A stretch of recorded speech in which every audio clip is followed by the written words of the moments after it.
Welcome. In this video I am going to discuss that how to find CG coefficients corresponding to the given values of quantum number j.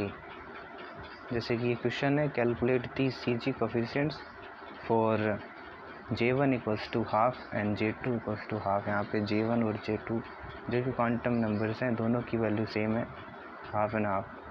इनके corresponding अपने को CG coefficients find करने हैं, क्लेबेस्ट-गॉर्डन coefficients. अभी पहले तो अपने को देखना है कि होते क्या हैं। एक तरीके की छोटी सी एक्सप्लेनेशन करने की कोशिश करते हैं। एग्जैक्ट एक्सप्लेनेशन मेरे पास नहीं है, जो है वो कोशिश करते हैं उसके साथ कंटिन्यू करने की। तो क्लेबेस्ट-गॉर्डन की छोटी सी डिस्क्रिप्शन यहाँ पर है कि In quantum mechanics, any arbitrary state can be expanded in terms of orthonormal basis states as कि क्वांटम मैकेनिक्स के अंदर किसी आर्बिट्री स्टेट को हम, जैसे यहाँ पे कोई भी आर्बिट्री स्टेट ली गई है, इसको हम एक्सपेंड कर सकते हैं इस प्रकार से। तो हुआ क्या है, यहाँ पे ये m का m1 plus m1 and m2 हो गया है। तो एक तरीके से इसका एक्सपेंशन हो गया। इस प्रोसेस में अपने को कुछ ऐसे कोफिशिएंट्स मिलेंगे स्टेट के साथ। तो बेसिकली ये चीज़ ये दिखाती है कि ये एक कपल्ड सिस्टम है। कपल्ड मतलब जुड़ा हुआ सिस्टम है। ये कपल्ड सिस्टम एक्सपेंड हो जाता है दो अलग अलग सिस्टम्स के अंदर। मतलब एक सिस्टम था ए बी, इसका एक्सपेंशन हमने ए एंड बी में कर दिया है। तो इस प्रोसेस में अपने को कुछ CG कोफिशिएंट्स मिलते हैं, या कुछ कोफिशिएंट्स मिलते हैं जिनको हम क्लेबेस्ट-गॉर्डन कोफिशिएंट्स कहते हैं। अभी हम चाहते क्या हैं कि इसे हम इनिशियल स्टेट मानेंगे सिस्टम की, और इसकी फाइनल स्टेट हम चाहते हैं कि ये जो कपल्ड है यहाँ पर ये अनकपल हो जाए। ये कपल्ड से हम इसे अनकपल करना चाहते हैं। तो उसके लिए इस इक्वेशन के लेफ़्ट हैंड साइड से बड़ा J1 J2 M1 M2 हमने ऑपरेट कर दिया है, क्योंकि हम इसी स्टेट को फाइनल स्टेट बनाना चाहते हैं। आपको पता है कि कैट वेक्टर जो है वो इनिशियल स्टेट को दिखाता है और ब्रा वेक्टर फाइनल स्टेट को दिखाता है। तो हमें ये फाइनल स्टेट चाहिए, इसलिए हमने दोनों साइड LHS से J1 J2 M1 M2 को ऑपरेट किया है। इधर ऑपरेट करेंगे लेफ़्ट हैंड साइड में, तो इस साइड भी करना पड़ेगा इक्वेशन के, क्योंकि CJM कोफिशिएंट्स मतलब CJM कांस्टेंट वैल्यूज़ हैं, तो ये बाहर आ जाएंगी और ये ऑपरेट हो जाएगा यहाँ पर इस प्रकार से। अभी अगर देखें तो ये दोनों स्टेट एक जैसी हैं, और हमें पता है कि if initial and final states are same then by normalization condition the value of the bracket और the value of quantum mechanical amplitude is equals to unity. Quantum mechanical amplitude 1 के बराबर आता है अगर इनिशियल जो ये है और फाइनल स्टेट जो कि ये है सेम हो। तो नॉर्मलाइजेशन कंडीशन से इसकी वैल्यू हो जाएगी 1। तो अपने पास इधर रह गया केवल CJM। इस साइड जो था वो है, इससे कुछ ऐसे हम डिनोट कर सकते हैं, तो इसे कहेंगे CJ कोफिशिएंट्स। बाकी एक छोटा सा एक्सप्लेनेशन हो सकता है, वास्तविकता में CJ कोफिशिएंट्स क्या हैं, ये कैसे आएंगे, ये न्यूमेरिकल क्वेश्चन से जानेंगे, वही इम्पोर्टेंट है। तो क्वेश्चन है, calculate the CG coefficients for J1 equals to half and J2 equals to half. J1 और J2 की हाफ एंड हाफ वैल्यू दे रखी है, इसके कोरिस्पोंडिंग अपने को CG कोफिशिएंट्स फाइंड करने हैं। तो शुरू करने के लिए सबसे पहले हम J1 और J2 के कोरिस्पोंडिंग M1 एंड M2 की वैल्यू फाइंड करेंगे। पहले J1 के corresponding and then corresponding to J2 M1। J1 के कोरिस्पोंडिंग आएगी M1 की वैल्यूज़, J2 के कोरिस्पोंडिंग आएगी M2 की वैल्यूज़। तो फाइंड कैसे करेंगे, M1 इक्वल टू हो जाएगा -J1 टू +J1। -J1 से लेके +J1 की रेंज में अपने को M1 की वैल्यूज़ मिलेंगी। J1 हाफ है तो ये हो जाएगी रेंज -हाफ टू +हाफ। अभी -हाफ इसका मिनिमम वैल्यू है और +हाफ इसकी मैक्सिमम वैल्यू है। अपने को -हाफ से +हाफ पे पहुंचना है, 1 ऐड करते करते ये जो लीस्ट वैल्यू है इससे हमें ग्रेटेस्ट वैल्यू तक पहुंचना है, और ये हम करेंगे +1 करते करते। बीच में जो स्टेप्स आएंगी वो अपनी m1 की स्टेप्स होंगी। अब इसका तो ये है कि इसमें अगर एक ही बार आप 1 ऐड करोगे तो हो जाता है 1/2 पॉजिटिव, तो इसकी तो 2 ही वैल्यू आएंगी, बीच में कुछ नहीं आया। पॉजिटिव नेगेटिव 1/2 और पॉजिटिव 1/2, ये 2 ही वैल्यू आएंगी। इसको एक बेहतर एग्जांपल से अगर समझने की कोशिश करें तो एक बेहतर एग्जांपल ये हो सकता है कि अगर आपके पास J1 की वैल्यू 3/2 होती तो अपनी रेंज आती -3/2 टू +3/2। अब अगर इससे जाएं तो -3/2 तो पहली वैल्यू, इसमें 1 ऐड करेंगे तो -1/2, इसमें 1 ऐड करेंगे तो पॉजिटिव 1/2, फिर ये 4th वैल्यू। तो इस प्रकार से आपके पास ये 1 2 3 4 वैल्यूज़ आएंगी। तो ये एक बेटर एग्जांपल है m1 और m2 की वैल्यूज़ को समझने का। इसी प्रकार से m2 की वैल्यू भी फाइंड हो जाएगी, ये हो जाएगी -J2 टू पॉजिटिव J2। अभी क्योंकि J1 J2 सेम है तो m2 की वैल्यू भी -1/2 एंड पॉजिटिव 1/2 आएगी। तो ये हमने सबसे पहले J1 एंड J2 के कोरस्पॉन्डिंग m1 और m2 की वैल्यू फाइंड करी है। अभी ये तो जो प्रोसीजर था वो अनकपल्ड सिस्टम के लिए था, अभी सिस्टम को कपल करेंगे। ये जो J1 J2 है इनको कपल करके J बनाएंगे, जो कि इस प्रकार है। ये J दिखाता है कपल्ड सिस्टम को। तो J को कपल करने के लिए J1 ± J2 करेंगे। एक बार J1 + J2 उससे J की मैक्सिमम वैल्यू आएगी, एक बार J1 - J2 उससे J की मिनिमम वैल्यू आएगी। तो J की इस तरीके से 2 वैल्यूज़ आएंगी। तो अगर J1 + J2 करते हैं तो हाफ + हाफ 1, J1 - J2 करते हैं तो हाफ - हाफ 0। तो इस प्रकार से J मैक्स और J मिनिमम। फिर इन J के कोरस्पॉन्डिंग भी M की वैल्यू अपने को फाइंड करनी पड़ेगी। एक बार J मैक्स के कोरस्पॉन्डिंग, एक बार J मिनिमम के कोरस्पॉन्डिंग। वो भी उसी प्रकार से करेंगे, उसी रेंज से, कि जैसे J मैक्स के कोरस्पॉन्डिंग अगर अपने को करनी है तो M की वैल्यू आएगी -J max to +J max. फिर इस प्रकार से M की वैल्यू फाइंड हो जाएगी, एक बार J मैक्स के कोरस्पॉन्डिंग, एक बार J मिनिमम के कोरस्पॉन्डिंग।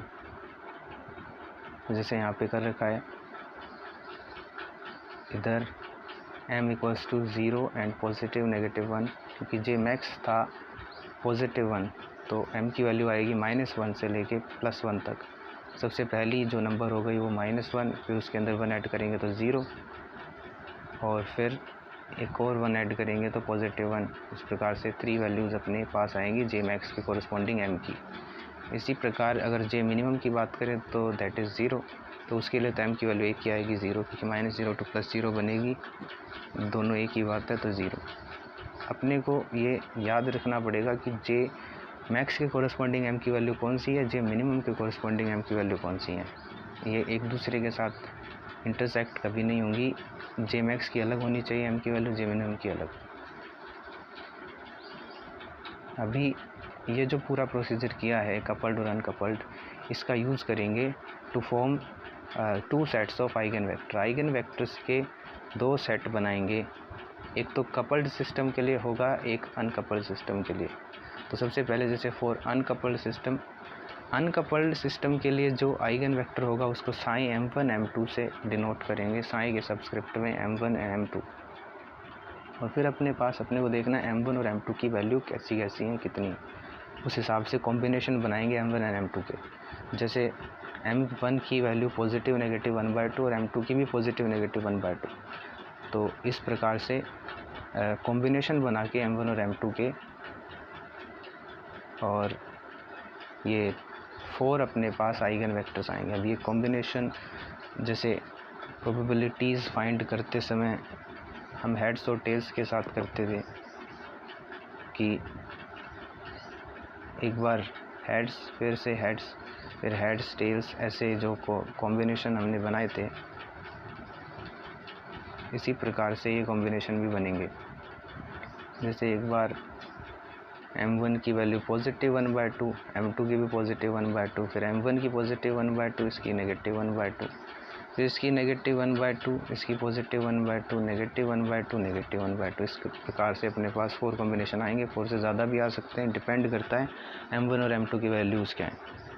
तो यहाँ पर अपने पास 4 कॉम्बिनेशन आए।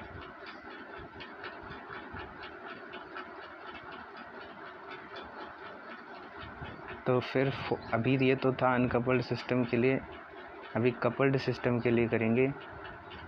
तो फॉर कपल्ड सिस्टम का जो आइगन वेक्टर है उसको फाई जे एम से दिखाना है। ये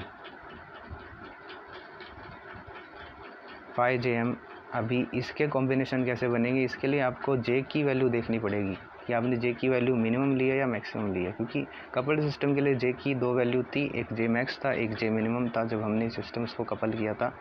तो जे मैक्स की वैल्यू थी 1, उसके कोरस्पॉन्डिंग एम की वैल्यू थी, ये 3 वैल्यूज़ थी एम की, m इक्वल्स टू -1, 0 एंड 1। और फिर थी जे मिनिमम के कोरस्पॉन्डिंग जे मिनिमम था 0, उसके कोरस्पॉन्डिंग m की a की वैल्यू थी m0।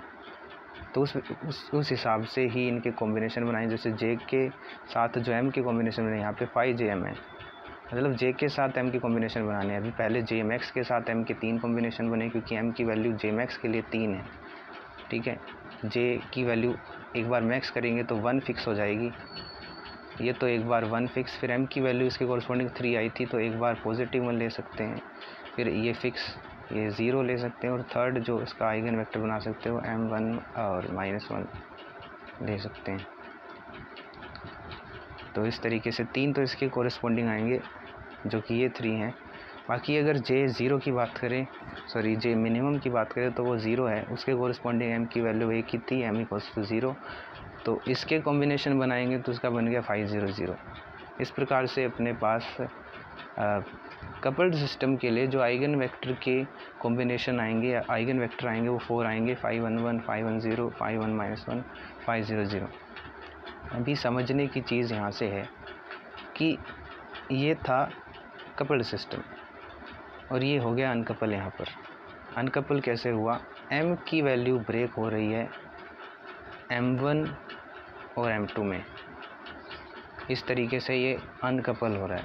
तो अगर किसी अनकपल्ड आइगन वेक्टर की m1 और m2 की वैल्यू जुड़ के किसी कपल्ड वेक्टर की या फाई की m की वैल्यू के बराबर हो रही है, मान लीजिए कि कोई साई m1 m2 है,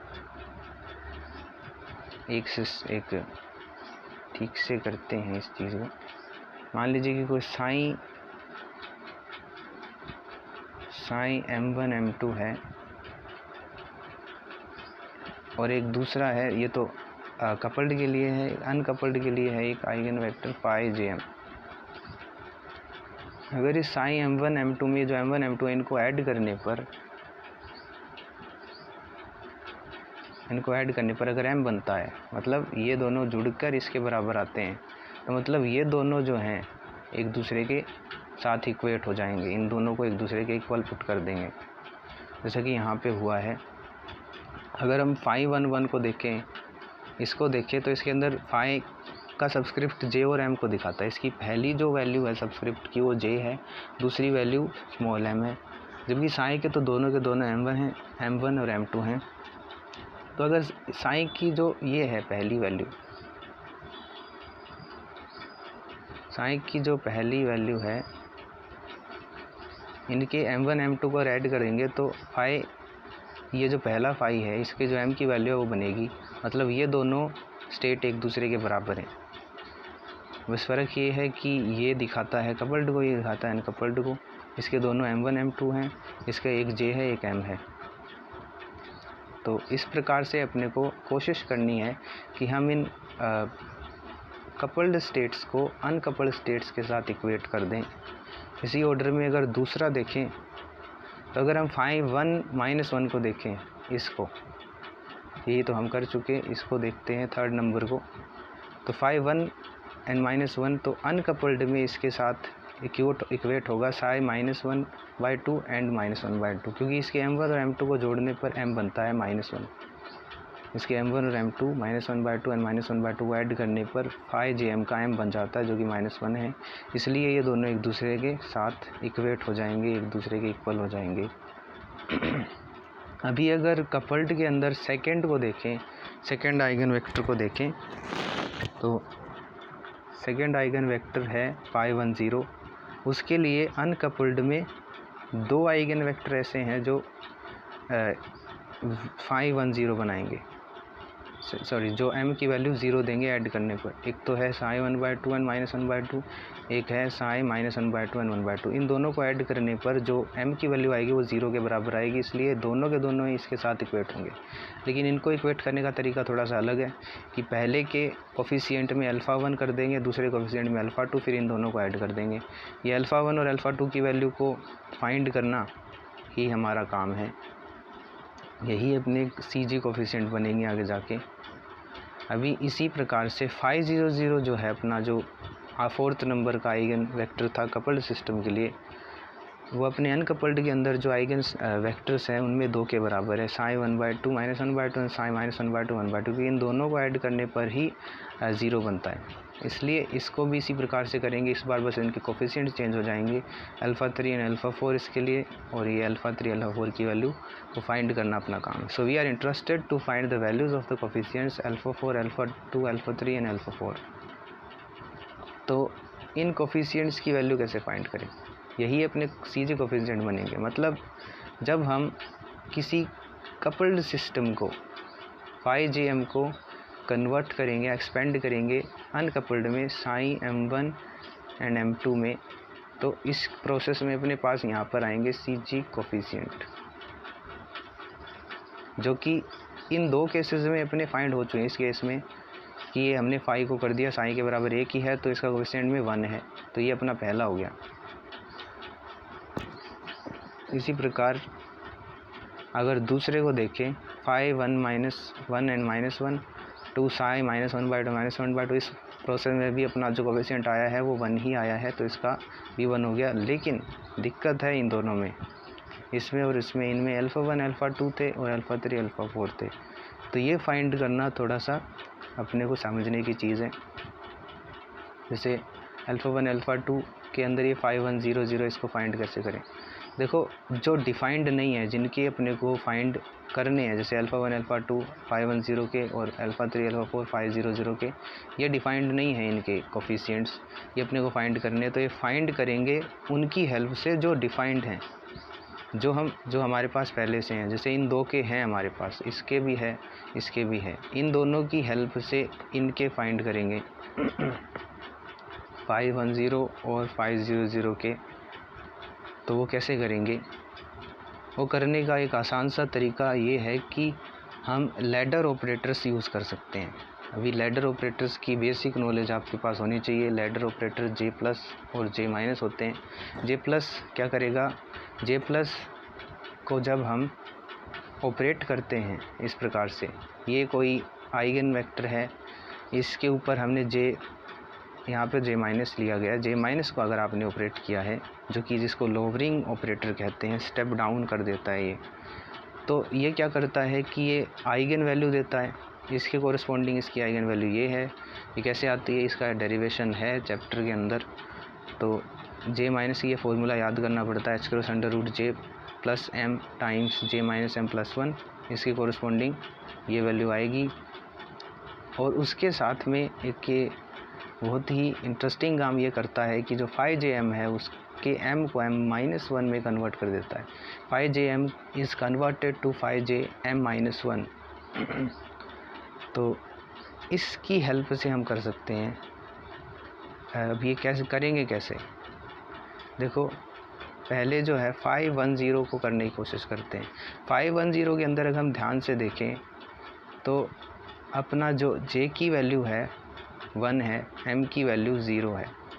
अब इसे फाइंड करेंगे, जो डिफाइंड है, जो अपने पास पहले से फाइंड है, इनकी हेल्प से, और कोई तरीका नहीं है। तो एक तो ये डिफाइंड है, एक ये डिफाइंड है, एक फाई 1 1 है अपने पास, एक फाई 1 - 1 है। अगर हम ध्यान से देखें तो इस फाई 1 1 के अंदर J की वैल्यू तो 1 है, लेकिन M की वैल्यू 1 है। अपने को फाइंड करना है फाई 1 0 को।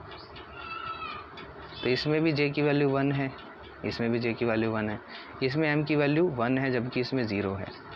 तो मेन काम यहाँ पर हमें ये करना है कि अगर हम इस फाई 1 1 के ऊपर j माइनस ऑपरेटर अगर ऑपरेट करेंगे तो इसकी m की वैल्यू जो है वो कन्वर्ट हो जाएगी m-1 में, जो कि अपने को करना है। m की वैल्यू अगर m-1 हो जाती है तो ये जो फाई 1 1 है ये कन्वर्ट हो जाएगा फाई 1 0 0 में। यही फाई 1 0 अपने को वहाँ पर फाइंड करना था। तो ये प्रोसेस है, ये हमने जे नेगेटिव ऑपरेटर को ऑपरेट करके किया। अगर कंडीशन बने तो जे पॉजिटिव ऑपरेटर भी लगा सकते हैं। जैसे कि अगर आपने ये यूज़ ना करके ये यूज़ किया होता नीचे का, तो आपके पास फाई 1 एंड -1 है, इसमें जे की वैल्यू 1 है। अपने को जो फाइंड करना है फाई 1 0 उसके अंदर भी जे की वैल्यू 1 है, लेकिन m की वैल्यू यहाँ पर -1 है जबकि वहाँ पे 0 है। तो अगर आप इसके ऊपर रेजिंग ऑपरेटर जे प्लस यूज़ करते हो तो जे प्लस का काम ये है कि आइगन वैल्यू देता है और जे प्लस जे एम को सॉरी अगर जे प्लस को ऑपरेट किया जाए किसी वेक्टर के ऊपर तो ये काम ये करता है कि ये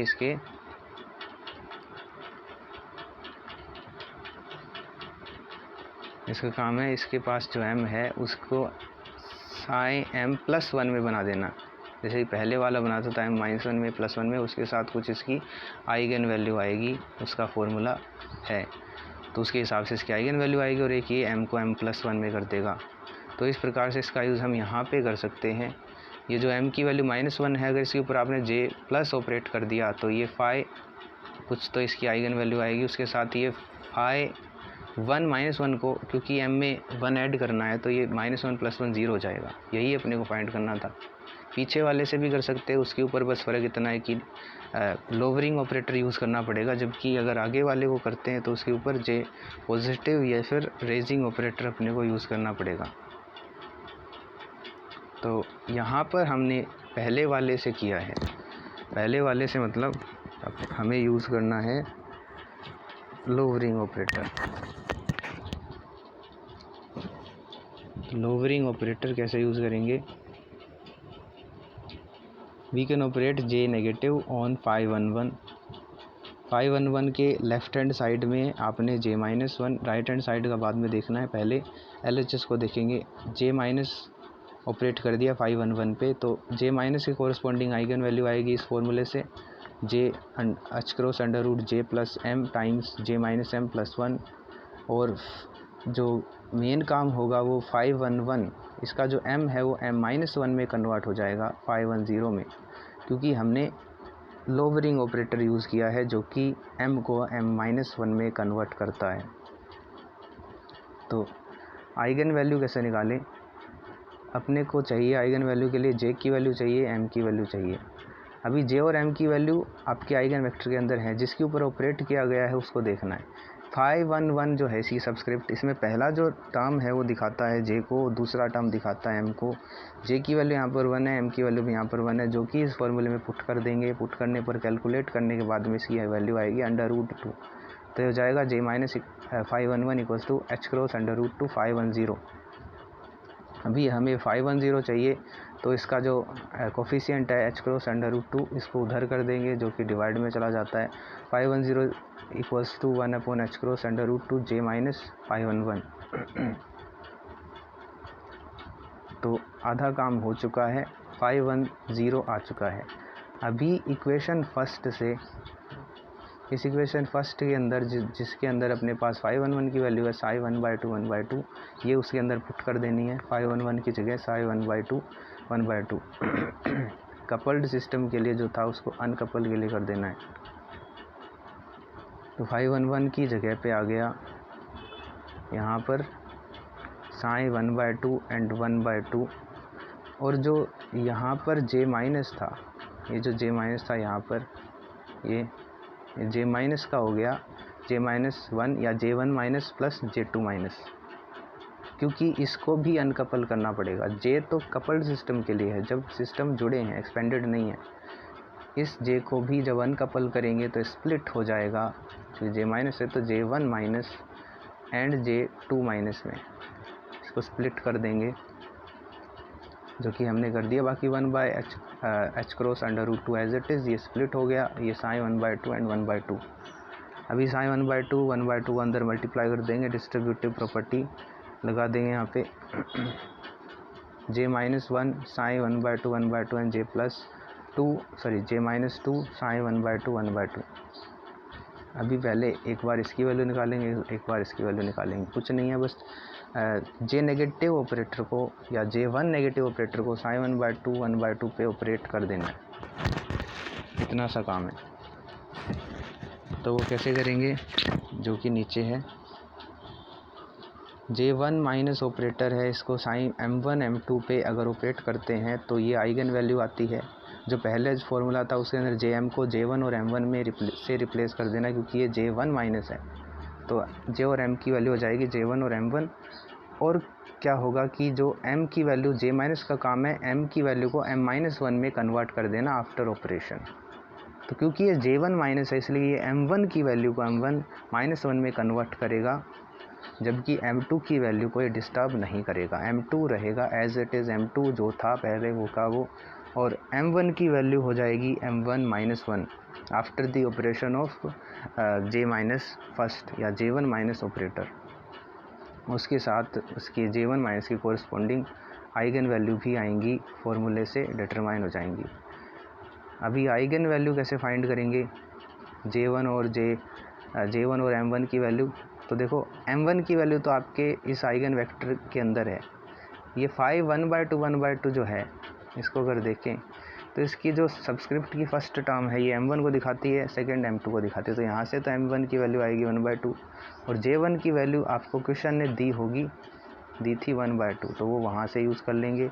इन वैल्यूज़ को पुट करेंगे इस फॉर्मूले के अंदर, और फॉर्मूले के अंदर पुट करने के बाद में आपकी वैल्यू इसकी पूरी बन आ जाएगी। तो H क्रॉस, और ये जो साइन 1/2 था, क्योंकि M1 पे ऑपरेट हो गया J माइनस, तो ये M1 से हो गया M1 माइनस, तो ये साइन 1/2 से हो गया साइन -1/2 एंड 1/2।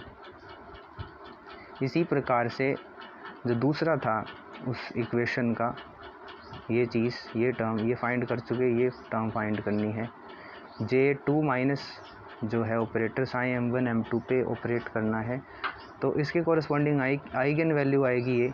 बस Jm की जगह पे फॉर्मूले के अंदर J2 M2 पुट कर देना है, और ये डिस्टर्ब करेगा M2 की वैल्यू को। M1 की वैल्यू अनटच्ड रहेगी as it is even after the operation of J2 minus operator. तो M2 की वैल्यू कन्वर्ट हो जाएगी M2-1 में, और इसके कॉरस्पॉन्डिंग आइगन वैल्यू आएगी ये। तो J2 माइनस, अभी इस आइगन वैल्यू के लिए अपने को J2 और M2 की वैल्यू चाहिए।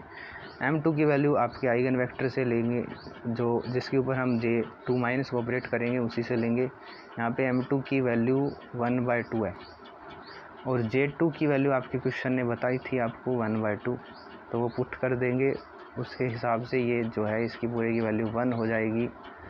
अभी 1 हो गया, और ये J2 माइनस को अगर जब हमने साइन 1/2 पर ऑपरेट किया तो आइगन वैल्यू तो आई H क्रॉस, और साइन 1/2 हो गया साइन 1/2 माइनस 1/2, क्योंकि M2 पर J2 ऑपरेट हो चुका है, J2 माइनस ऑपरेट हो चुका है, और इसने M2 को बना दिया है M2-1। M2 हो गया M2-1। तो अपने पास उस इक्वेशन की दोनों वैल्यूज़ आ चुकी हैं। तो A और B जो इक्वेशन थी उनकी वैल्यू उसमें पुट कर देंगे यहाँ पर, इसकी जगह पे ये पुट करने के बाद में आपकी वह इक्वेशन बन जाएगी कुछ ये। H क्रॉस कॉमन ले लेना है, H क्रॉस से H क्रॉस कैंसिल, तो 1/√2 इसके कोफिशिएंट में, और इसके कोफिशिएंट में 1/√2। इसको कंपेयर कर लेना है अपनी इक्वेशन नंबर 3 या 4 जो भी थी 3 से। वहाँ पर इनके कोफिशिएंट थे α1 एंड α2। यहाँ पर अपने पास इन कोफिशिएंट्स की वैल्यू फाइंड हो चुकी है α1 और α2 की, जो कि 1/√2 है। दोनों की सेम है, डिफरेंट भी आ सकती है, डिपेंड्स ऑन द क्वेश्चन। तो यहाँ पर तो सेम आई है, तो आधा काम हो चुका है। α1 α2 की वैल्यू फाइंड हो चुकी है, और अपनी इक्वेशन भी आ चुकी है, इक्वेशन 6। 510 भी हम डिफ़ाइन कर चुके। अभी दूसरी चीज़ थी जो डिफ़ाइन नहीं थी, दूसरा जो कपल्ड सिस्टम के लिए आइगन वेक्टर था 500, वो डिफ़ाइन नहीं था। अभी 500 को डिफ़ाइन करना थोड़ा सा अलग है, क्योंकि इसको हम J negative J positive in ladder operator से नहीं कर सकते। अभी रीज़न ये है कि लैडर ऑपरेटर जब ऑपरेट होता है then it disturbs the value of m only. ये जे की वैल्यू को डिस्टर्ब नहीं कर सकता, केवल ये m की वैल्यू को ही डिस्टर्ब करता है, m की वैल्यू को ही चेंज कर सकता है। 1 ज़्यादा कर सकता है अगर j प्लस ऑपरेट करोगे, 1 कम कर सकता है अगर j माइनस ऑपरेट करोगे। j की वैल्यू नहीं होएगी डिस्टर्ब। देखते हैं अपने पास जो डिफाइंड थे, जो दो कपल्ड के लिए आइगन स्टेट्स डिफाइंड थी, आइगन वेक्टर डिफाइंड थे, ये था phi 1 1 और ये phi 1 -1, और हमें फाइंड करना है phi 0 0 को, जिसमें j की वैल्यू 0 है, m की वैल्यू 0। m की वैल्यू इशू नहीं है, उसको j प्लस माइनस से कर सकते हैं, लेकिन j की वैल्यू को नहीं कर सकते।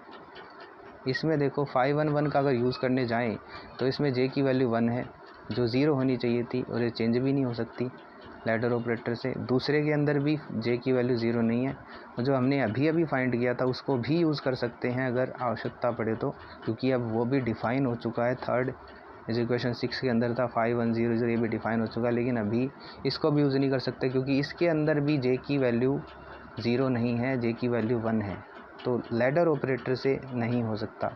इसका थोड़ा सा अलग प्रोसीजर है।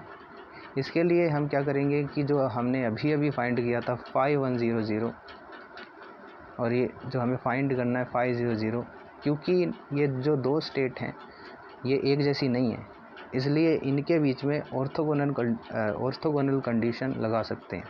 इसे इनिशियल स्टेट मानेंगे और इस स्टेट को इसमें कन्वर्ट करेंगे तो ये फाइनल स्टेट हो गई। अभी ये इसका जो है ब्रैकेट ले लेंगे, amplitude phi 0 0 initial state, phi 0 0 ket and phi 1 0 bra, तो ये फाइनल स्टेट। अभी क्योंकि ये जो इनिशियल स्टेट और फाइनल स्टेट डिफरेंट हैं, इसलिए इसकी वैल्यू जो आएगी वो 0 आएगी, क्योंकि हमें पता है कि अगर किसी क्वांटम मैकेनिकल एम्पलीट्यूड के अंदर जो इनिशियल स्टेट है और फाइनल स्टेट है, जो कैट वेक्टर और ब्रा वेक्टर अगर डिफरेंट हैं, एक जैसे नहीं है, तो वहाँ पर ऑर्थोगोनल कंडीशन लागू होती है, वहाँ पर उसकी वैल्यू 0 आ जाती है। तो यहाँ पर इसे 0 कर सकते हैं।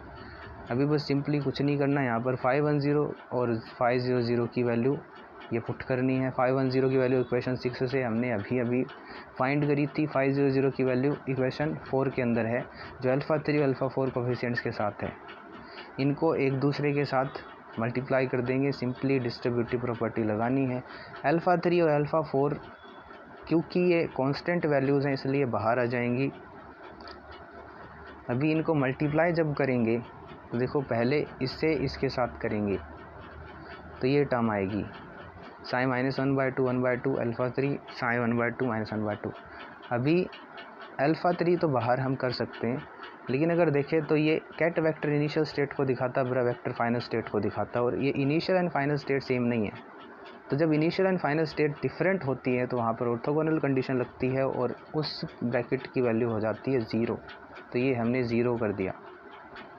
इसी प्रकार से दूसरी जो टर्म आएगी वो ये आएगी, लेकिन इसके अंदर इनिशियल और फाइनल स्टेट सेम है। ये psi 1/2 -1/2 है, और वो जो दूसरा है वो भी psi 1/2 एंड -1/2 है। तो initial and final state same होने के कारण यहाँ पर नॉर्मलाइजेशन कंडीशन लगाएंगे और इसकी वैल्यू 1 हो जाएगी। अल्फ़ा 3 गया बाहर और ये ब्रैकेट की वैल्यू हो गई 1। ब्रैकेट की वैल्यू ज़्यादा कोई फ़र्क नहीं पड़ती है, ये इसकी वैल्यू या तो 1 आएगी या 0 आएगी। फ़र्क पड़ता है इस कांस्टेंट टर्म से कि ये कितनी है। तो यहाँ पर ये अल्फ़ा 3 ये बाहर हो जाएगी और इसकी ब्रैकेट की वैल्यू 1 हो जाएगी, तो ये अल्फ़ा 3 आंसर। तो ये ब्रैकेट की वैल्यू ज़्यादा डिफेक्ट नहीं करेगी, या तो 1 होगी या 0 होगी। ऐसे ही इसकी वैल्यू भी 1 आएगी क्योंकि इसकी भी initial and final state same है, और इसकी वैल्यू 0 हो जाएगी क्योंकि इसकी initial and final state different है। तो इस प्रकार से 1/√2 तो था ही, और 0 पहली से और दूसरी से अल्फ़ा 3, थर्ड से अल्फ़ा 4 और फोर्थ से 0। इस प्रकार से एक इक्वेशन बनेगी alpha 3 + alpha 4 = 0 and alpha 3 = -alpha 4। इसका यूज़ करेंगे बाद में जाके। अभी हमने phi 1 0 और phi 0 0 के बीच में तो बता दिया था कि ये ऑर्थोगोनल कंडीशन को सेटिस्फाई करेंगी। इनके अगर ब्रैकेट लेते हैं वहाँ से हमने एक इक्वेशन फाइंड करी। अभी 500 फाइंड करने के लिए 500 को इनिशियल स्टेट माननी है और 500 को ही फाइनल स्टेट मानना है। मतलब इनिशियल स्टेट भी 500 कैट है और फाइनल स्टेट भी 500 कैट है। अभी अगर इसका एम्पलीट्यूड निकालें, एम्पलीट्यूड हमें निकालना है इसका कि 500 initial state and 500 is the final state as well. तो इसका एम्पलीट्यूड यूनिटी के बराबर आएगा और इसे कहते हैं नॉर्मलाइजेशन कंडीशन। अभी एम्पलीट्यूड बनाएंगे कैसे, ये इनिशियल स्टेट तो ये मान लिया इनिशियल स्टेट। अभी इसको ब्रा में कन्वर्ट करेंगे, तो जब ब्रा में करेंगे तो 500 से हो जाएगा 500 स्टार। इसका कॉम्प्लेक्स कॉन्जुगेट 500 स्टार का अर्थ है कॉम्प्लेक्स कॉन्जुगेट। अभी कॉम्प्लेक्स कॉन्जुगेट का अर्थ क्या होता है हम समझ लें। मान लो कि कोई फंक्शन है a प्लस आइडा b, कोई कॉम्प्लेक्स नंबर है। अगर इसका आप कॉम्प्लेक्स कॉन्जुगेट लेते हो तो a, ये जो कॉम्प्लेक्स नंबर होता है, जो कॉम्प्लेक्स टर्म है, जो इमेजिनरी टर्म है, जो भी बोलते हैं इसे, ये पॉजिटिव आइडा भी है तो ये नेगेटिव आइडा भी हो जाएगी, ये इसका काम है। तो अगर a आइडा a है तो ये माइनस आइडा a, कुछ ऐसे ही। तो यहाँ पर भी यही है, 500 स्टार हो गया और ये 500 है ही। तो 500 की वैल्यू तो इक्वेशन 4 से है, अल्फ़ा 3 और अल्फ़ा 4 के फॉर्म में। 500 के लिए बस ये है कि ये जो अल्फ़ा 3 अल्फ़ा 4 है, ये अल्फ़ा 3 स्टार अल्फ़ा 4 स्टार हो जाएंगे और ज़्यादा कुछ नहीं है। अभी इनको डिस्ट्रीब्यूटिविटी लगा के एक दूसरे से मल्टीप्लाई कर देंगे, पहले को इसके साथ, फिर इसे इसके साथ, फिर इसे इसके साथ, और ये इस प्रकार से सिंपली मल्टीप्लाई हो जाएंगे दोनों ब्रैकेट एक दूसरे से। तो पहले को देखें तो साई 1/2 माइनस 1/2 अल्फ़ा 3 और अल्फ़ा 3 स्टार कांस्टेंट बीच में, और साई 1/2 और माइनस 1/2। अभी ये अल्फ़ा 3 स्टार पहले का देखें, अल्फ़ा 3 स्टार टाइम्स अल्फ़ा 3, तो ये हो जाता है अल्फ़ा 3 के मोड का square, alpha 3 mode square, mode alpha 3 squared. ये क्योंकि कांस्टेंट है तो ये तो गया बाहर, ये रह गया केवल अपना ब्रैकेट। अभी ये क्योंकि इस ब्रैकेट के अंदर initial and final state same है, ये इनिशियली भी इनिशियली भी साई 1/2 एंड माइनस 1/2 है, और फाइनली भी ये साई 1/2 एंड माइनस 1/2 है। तो क्योंकि initial and final state same है तो इसकी वैल्यू 1 हो जाएगी, तो इस पूरे ब्रैकेट की वैल्यू हो जाएगी अल्फ़ा 3 के मोड की स्क्वायर। इसी प्रकार से इसे देखें तो इसकी वैल्यू 0, क्योंकि इसकी इनिशियल फाइनल स्टेट डिफरेंट है, इसकी भी इनिशियल फाइनल स्टेट डिफरेंट है, इसकी सेम है, तो इसके अंदर अल्फ़ा 4 के मोड की स्क्वायर उसी प्रोसीजर से। तो यहाँ से एक और इक्वेशन बनी, अल्फ़ा 3 के मोड की स्क्वायर प्लस अल्फ़ा 4 के मोड की स्क्वायर इक्वल्स टू 1, अल्फ़ा 4 की square equals to 1 minus alpha 3 की स्क्वायर। पहले जो इक्वेशन आई थी उसके अंदर कुछ था कि अल्फ़ा 3 जो है नेगेटिव अल्फ़ा 4 के बराबर है, तो इन दोनों से वैल्यू पुट करेंगे। यहाँ पर ये प्रोसीजर से अल्फ़ा 3 की वैल्यू आएगी 1/√2 और अल्फ़ा 4 की वैल्यू आएगी अल्फ़ा 4 की वैल्यू 1/√2, अल्फ़ा 3 की वैल्यू -1/√2। इन वैल्यूज़ को अल्फ़ा 3 अल्फ़ा 4 को, क्योंकि यही फाइंड करनी थी, अपना मेन मकसद ही यही था, इनको इक्वेशन 4 में पुट कर देंगे तो वहाँ पर 500 इक्वल्स 1/√2 टाइम्स आ जाएगा Sai 1/2 minus 1/2 minus psi minus 1/2 1/2। ये माइनस आया है क्योंकि ये वैल्यू माइनस है। तो अपने जो है ऑल 4 कपल्ड से अनकपल्ड के लिए CG कोफिशिएंट्स, जो भी कोफिशिएंट्स आने थे वो फाइंड हो चुके हैं। हमने चारों को डिफ़ाइन कर दिया, जो अपने 4 आइगन वेक्टर्स थे सबको इक्वेट कर दिया है, और उनके कोफिशिएंट जो डिफ़ाइंड थे वो तो थे ही, जो अनडिफाइंड थे उनको भी डिफ़ाइन कर दिया है। तो अभी इसी चीज़ को, इसी पूरी इन्फॉर्मेशन को मैट्रिक्स फॉर्म में अरेंज कर देंगे ताकि उसको समझना आसान रहे। तो मैट्रिक्स रिप्रेजेंटेशन एक तरीका है जिससे हम एक कॉम्प्लेक्स इन्फॉर्मेशन को थोड़े से जनरल फॉर्म के अंदर हम कन्वर्ट कर सकते हैं। वो करेंगे कैसे, हमने 5jm लिया, उसको एक्सपेंड करके साई m1 m2 बनाया, उसके साथ में इस प्रोसीजर में आए CG कोफिशिएंट्स। तो इस प्रकार से 5jm की ये मैट्रिक्स लेंगे, इसमें 5jm के जो 4 थे उनको वर्टिकली लिख देंगे, ऑर्डर से कोई फ़र्क नहीं पड़ता, पहले 511 510 500 5-1 -1 कोई भी ऑर्डर ले सकते हैं। 4 थे उनको करेंगे, फिर ये जो मैट्रिक्स आएगी ये CG कोफिशिएंट्स की आएगी, इसकी कॉरस्पॉन्डिंग, और ये आएगी अनकपल्ड आइगन वेक्टर के कोरिस्पोंडिंग मैट्रिक्स, जो कि ये दिखाएगी फाई जी एम को, ये सी जी को, ये साई M1 M2 को। अब ये बनानी कैसे है, इधर तो लिख दिए आइगन वेक्टर कपल्ड के, इधर अनकपल्ड के आइगन वेक्टर, ऑर्डर से कोई फ़र्क नहीं पड़ता। अभी बस हमें इतना ध्यान में रखना है कि ये जो हर एक हॉरिजॉन्टल लाइन है ये इस वर्टिकल लाइन के बराबर है। मतलब कि हॉरिजॉन्टल का जो फर्स्ट एलिमेंट है वर्टिकल के फर्स्ट के बराबर, हॉरिजॉन्टल का सेकंड एलिमेंट वर्टिकल के सेकंड के बराबर, थर्ड के बराबर, फोर्थ के बराबर, या फिर एक तरीके से ये इसके कोफिशिएंट्स हैं, इसके कोफिशिएंट ये है यहाँ पे फर्स्ट, तो उस हिसाब से ऐसे ही ये है इसका, ये है इसका। अभी हमें ये देखना है कि जैसे 511 है, तो 511 की जो इक्वेशन बनी थी जब हमने कपल्ड को अनकपल्ड से रिलेट किया था, इक्वेट किया था, तो उसमें 511 इनमें से किसके बराबर था, इसकी इक्वेशन में इनमें से कौन सा था, एक ही था। अगर आप इक्वेशन फर्स्ट को देखोगे तो एक ही था, साइन 1/2 एंड 1/2, उसका कोफिशिएंट था 1, तो इसके कोरिस्पोंडिंग जो इसकी कोफिशिएंट की वैल्यू है वो यहाँ पे लिखेंगे 1। बाकी तीन काम में ही नहीं आए थे, तो तीनों की वैल्यू 0 0 गिवन कर दी गई है। अभी अगर दूसरे को देखें तो इसके कोरिस्पोंडिंग या इसकी इक्वेशन में इन दोनों को यूज़ किया गया था, और इनके जो कोफिशिएंट थे वो एक के इसके थे 1/√2 और दूसरे के भी थे 1/√2। अब क्योंकि ये दूसरे नंबर पर है तो इसके इस हॉरिजॉन्टल लाइन में दूसरे नंबर पे 1/2, ये थर्ड पे है तो इसके हॉरिजॉन्टल लाइन में थर्ड पे, बाकी इनकी वैल्यू इनको यूज़ ही नहीं किया तो 0 0 हो गई। इसी प्रकार से इसका हो जाएगा, इसमें भी हमने 2 यूज़ करे थे, इसका पहले का कोफिशिएंट आया था, सॉरी इन दोनों को यूज़ किया गया था, पहले का कोफिशिएंट आया ये, और ये जो दूसरा है इसका कोफिशिएंट आया ये, बाकी इन दोनों को यूज़ ही नहीं किया गया तो इनकी वैल्यू हमने 0 नोट कर दी। 5-1 के लिए एक ही अनकपल्ड आइगन वेक्टर यूज़ हुआ था जो कि ये था, इसके कोरिस्पोंडिंग जो इसकी कोफिशिएंट की वैल्यू थी वो केवल 1 थी, तो ये हमने यहाँ पे कर दिया, बाकी 3 का यूज़ ही नहीं किया तो वो 0।